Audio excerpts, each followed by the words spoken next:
প্রত্যেকটা দোকানদার আছে, দোকানদাররা ভিতরে মাল রাখতে পারে, মালগুলো দেখুন আপনারা ফুটপাতে, তারা এখানে যে জায়গা আছে ফুটপাতও দখল করে ফেলেছে, রাস্তাও দখল করে ফেলেছে। আমি বেশ কয়েকদিন ধরে এটা অবজার্ভ করছিলাম। আমি নিজের থেকে এখানে একবার এসেছিলাম, এসে তাদেরকে বললাম তোমাদের তো সবার দোকান আছে, যেহেতু দোকান আছে তোমরা মালগুলো দোকানে রাখতে পারো, তোমরা সমস্ত এই যে ফ্রুটসের যে কাঁঠাল বলেন, তাল বলেন, আম বলেন, যত কিছু আছে তারা পুরা রাস্তার অর্ধেক জুড়ে সেটা দখল করে থাকে, যার কারণে এখানে যানজট লেগে থাকে। আরেকটা হচ্ছে এখানে ইনফ্যাক্ট মানুষ হাঁটতে পারে না। এবং আমাদের আসলে এই যে শহরে যখন কেউ আসে, হয়তো তারা রেলপথে আসে, না হয় তারা বিমানবন্দর দিয়ে আসে, না হয় তারা সড়ক পথে আসে।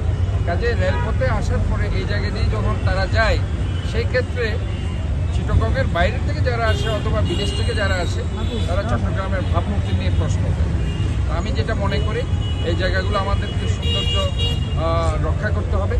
এবং আমরা যে গাছ আজকে এখানে টবগুলো লাগিয়ে দিয়েছি, আমি এখানে আমাদের শ্রমিক নেতারা এখানে আছেন, আমি তাদেরকে বলছি তারা এই ব্যাপারে এই সৌন্দর্য অর্জন করার জন্য এবং সেটাকে রক্ষণাবেক্ষণ করার জন্য তারাও ঐক্যবদ্ধ আছে।